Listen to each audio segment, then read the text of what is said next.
안녕하세요. 중국어로 가는 한문의 저자 김동재입니다. 이번 강의는 225강이고요. 224강에 이어서 그치다 지, 멈추다 지의 기본을 두고 파생된 글자들을 배워보도록 하겠습니다. 그치다 지, 멈추다 지. 앞에서 여러 번 설명드렸었는데요. 간단히 정리하자면 어원은 사람의 발이다. 발이니까 발로 사람이 걸어간다. 걸어가다가 멈출 수도 있다. 그래서 멈추다 지, 그치다 지로 발전했다고 말씀드렸었고요. 관련 글자들을 배워보도록 하겠습니다. 첫 번째 글자는 자주빈, 그리고 두 번째 글자는 사과빈입니다. 자주빈. 글자의 오른쪽을 봐보면, 오른쪽을 보아보면 이렇게 머리 혈자가 보이죠? 자, 머리 혈자는 우리가 앞에서 배웠는데요. 자, 26강에서 배웠습니다. 머리 혈자 안쪽에 보면 코 모양이 보이죠? 자, 이 부분이 홀로 사용될 때는 눈목입니다. 눈목이지만 글자가 어떤 거와 관련해서 사용을 하게 되면 이렇게 코로 묘사가 됩니다. 그리고 아래쪽에 있는 거는 이렇게 아래쪽에 있는 부분은 자, 수염입니다. 그리고 위쪽에 있는 이 부분은 이마입니다. 자, 그래서 이마, 코, 수염 그 부분이 뭐다? 머리다. 간체는 윗부분만 빼면은 조개패와 똑같은 글자죠. 그래서 그 간체 모양은 자, 이 부분만 보면 조개패만 똑같은데요. 아랫부분을 이렇게 바꾸는 거가 머리 혈자의 간체입니다. 다시 앞쪽으로 와서 자주빈. 자, 이 글자를 그대로 해석을 해보면 이런 의미가 됩니다. 걸어가면 머리가 자주 좌우로 흔들린다. 걸음보자는 우리가 바로 앞강에서 배웠었죠. 걸음보. 걸음보는 우리가 이렇게 이 부분은 걸음보인데요. 앞강에서 배웠습니다. 224강에서 배웠고 걸어간다. 그 다음에 머리가 자주 흔들린다. 그래서 뭔 뜻이다? 자주 빈. 그래서 우리가 뭐 빈도, 뭔가 빈번하다. 이런 의미에 사용합니다. 그래서 자주빈을 배웠고요. 아래 글자는 사과빈입니다. 방금 전에 우리가 음이 빈인 것을 배웠죠? 이 글자를 잘 보면 아래쪽은 그대로 이렇게 빈입니다. 뜻을 나타내는 부분은 위쪽에 있는데요. 위쪽에 보면 이렇게 풀초자가 있습니다. 앞에서도 계속 말씀드렸었는데 풀은 있는 그대로 풀만 있는 게 아니고 꽃의 의미도 있고 나뭇잎의 의미도 있습니다. 그런데 여기에서는 조금 더 확장을 해서 풀은 풀이고 나무인데 그게 무슨 나무다? 사과나무다. 그래서 사과의 의미가 있습니다. 이거에는 간체자가 있는데요. 윗부분에 이렇게 풀초는 그대로 사용을 하고요. 아랫부분을 아주 간단하게 줄였는데요. 우리가 예전에 이렇게 생긴 거는 방패간이라고 배웠었죠? 방패간은 우리가 35강에서 배운 적이 있습니다. 그래서 이렇게 설명을 드렸었습니다. 그리고 다시 앞쪽에 와보면 자, 방패간자의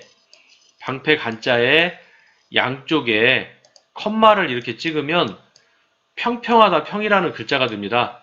우리가 아파트 같은데 25평, 32평 이런 얘기 하죠. 면적을 나타내는 평입니다. 컴마 2개 들어가면 평.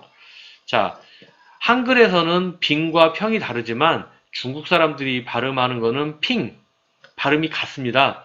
그래서 중국 사람들의 발음 기준으로 해서 간체가 생겨난 겁니다. 그래서 이렇게 보면 평평하다 평자를 넣어서 간체로 만들었습니다. 그래서 자주빈, 사과빈을 배웠습니다. 자, 다음 글자는 다스리다어, 그리고 풀어놓다 사입니다. 글자가 굉장히 복잡하죠? 하나씩 뜯어보면 의외로 그렇게 어렵지 않습니다. 왼쪽에 있는 거는 걷다 척, 오른쪽에 있는 것은 무엇다? 병부절. 그리고 남은 거는 이제 가운데 부분만 남았죠?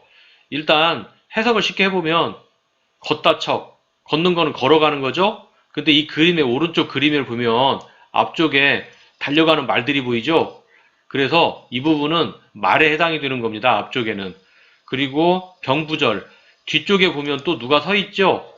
뒤쪽에 서 있는 거는 이렇게 사람이 있죠?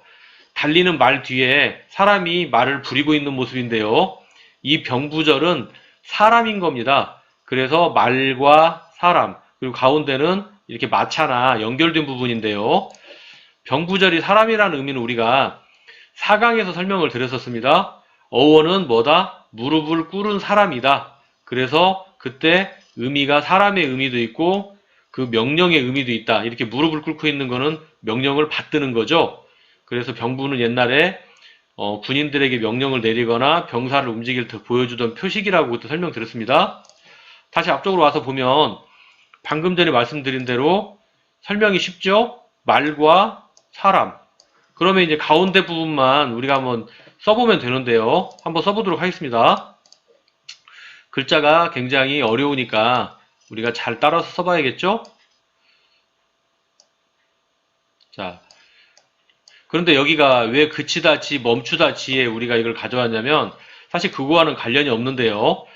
안쪽에 보면 이렇게 그치다 지의 모양이 있죠. 그래서 제가 이 글자를 여기에 포함을 좀 시켜놨습니다. 그치다 지가 보이죠? 그래서 어원은 마차를 모는 건데 마차를 모는 사람이 말들을 다스리는 거죠. 오른쪽으로 갈 건지 왼쪽으로 갈 건지 다스리는 거죠. 그래서 우리가 생활 속에서 들어볼 수 있는 단어는 뭐 제어 또는 방어 이런 단어가 있습니다. 그리고 아래쪽에는 풀어놓다 사가 있는데요. 위에와 비교를 해보면 걷다 척만 없어진 형태죠. 자, 이 부분이 위에 부분에 보면 이 부분에 해당이 되죠. 걷다 척이 없어졌죠. 말을 풀어놓은 겁니다.